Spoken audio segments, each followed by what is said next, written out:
Welcome back to DBN This Morning, and now it's time for us to have our guests join us on the show. Of course, we're looking at entrepreneurship, a deep dive into that, and we're taking makeup as a case study for the day, and we'll have a professional doing this internationally join us on the show. Stacy, it's good to have you join us on DBN This Morning. Thank you for having me. You're welcome here, Stacy. Thank you. When you actually mentioned that, my mind, was so gladdened because it has to do with us, and it's a very good way where by which we make money, especially from our male folks out there, So we make money. Sometimes when I go shopping and I see some of those, lipsticks are, really nice. I'm like, okay, I like this. Please, baby, can you just do this? And he does that. And that brings me to the very first question I want to ask you, which is, how many times have you done this, in your business? You went out somewhere and that particular makeup kits, caught your attention and you're like, let me get this and I'm going to sell it for this amount to make this amount.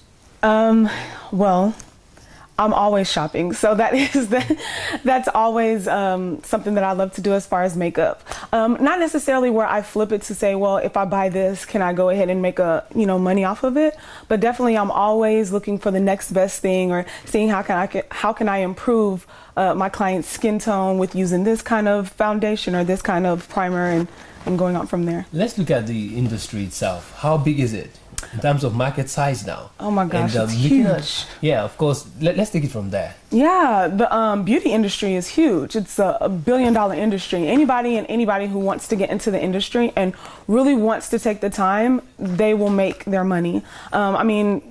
In America, it's just tripled. And even when I was doing my research and finding out, they said that Nigeria is actually the largest wedding or beauty industry right now going on. Everybody and anybody wants to be in the beauty industry. Now, I'm aware beauty industry is now a multi-billion business, like you rightly said, and of course Nigeria being the biggest market for that as well. I want you to, your personal experience ever since you started this, profession. How much do you make, maybe monthly, somehow? Enough.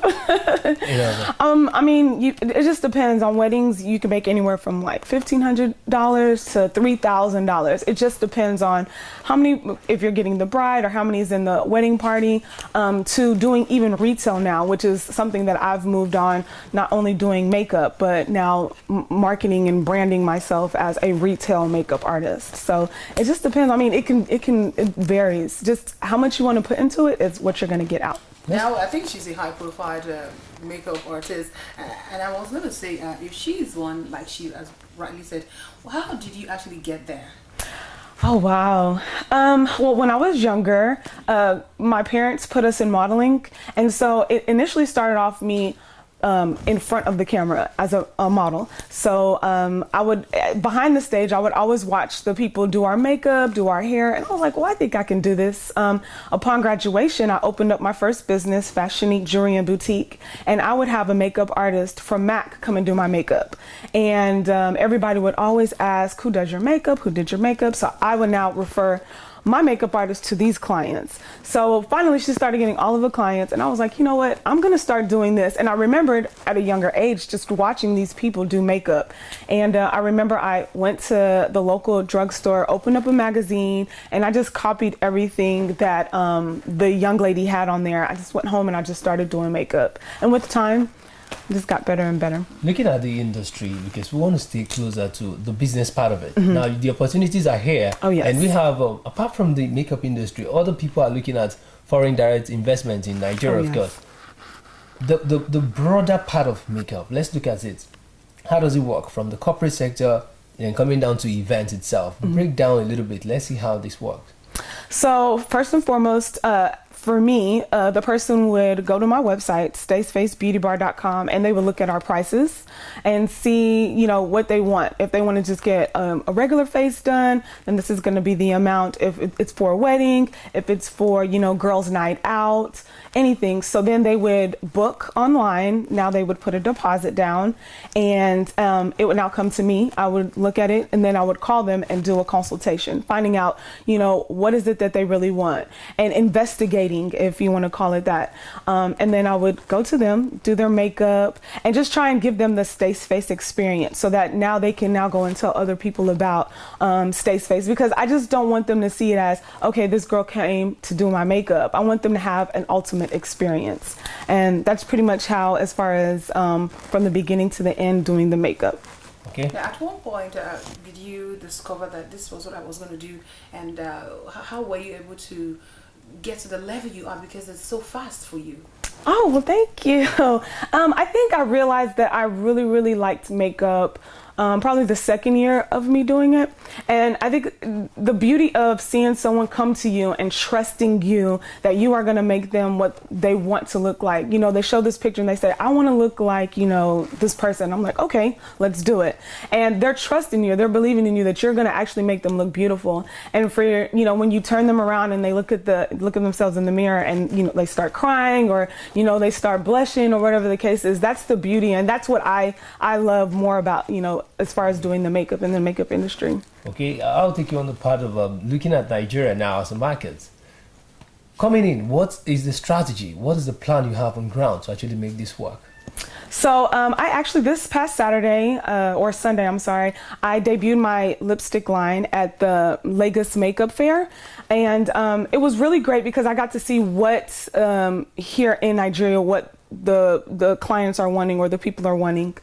So my strategy right now is just doing groundwork, getting to know a lot of the bloggers, a lot of the other fellow makeup artists, and just seeing what's in, what's out here. Because I mean, it's funny enough, when I was there, a lot of the girls were asking for matte lipstick.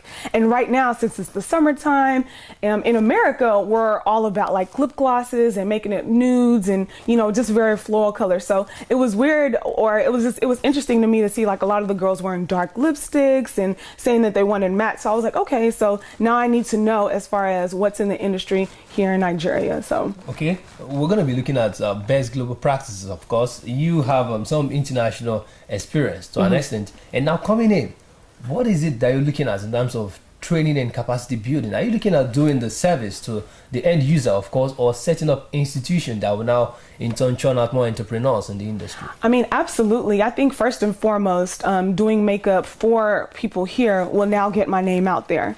And my ending goal is to open up Stace Face Beauty Bar here in Lagos, Nigeria, so that now I can start teaching young girls who want to learn how to do makeup.